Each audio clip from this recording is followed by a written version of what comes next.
Okay guys, welcome back. I hope you're enjoying the course so far. I felt like putting on my little toque right now. It's getting a little cold outside here in Toronto. But anyways, I want to share why it's worth sharing a piece of your pie with a manager. And the reason is I would rather have, 85% of something than 100% of nothing.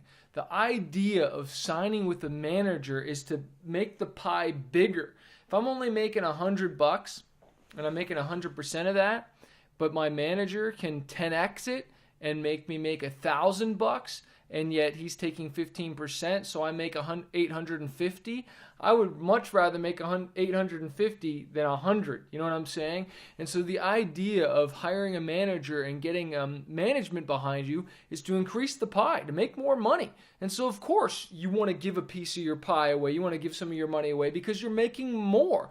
And this is where some artists get a little nervous. They get scared, and even just signing up with anybody or any service, whether it's like a digital distribution or it's publishing or something like that, if they're going to increase your income, then why not? Of course, you want to make sure you're putting, rules in there and you're putting stipulations and things that say, hey, obviously you have to hit a certain target. Like if you go and sign with the management and after 6 months to a year, they haven't increased your income at all, then it's like, whoa, maybe even after 3 months.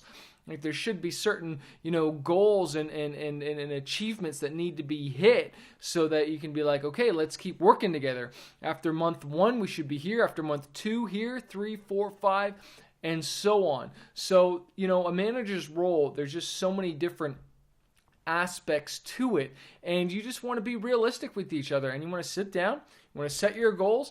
And of course, again, coming back to it, when you hit those goals and it's increasing your income, of course you want to share a percentage of the pie, which could be anywhere from 15 to 25%. So I hope that, gives you a little bit more perspective and understanding why it's so okay to share some of your pie with someone. Because again, I would much rather have 85% or 80% of a bigger piece than I would a smaller piece. And not only that, with a team, with the management behind me, I can influence more people, I can do more things, and then focus on what I'm good at and what you're good at, which is writing, music, performing, interviews, all that stuff that only you can do. Hope that helps you guys out. Leave a comment in the discussion question and let me know what your feedback, let me know what you're thinking of this course so far. Cheers.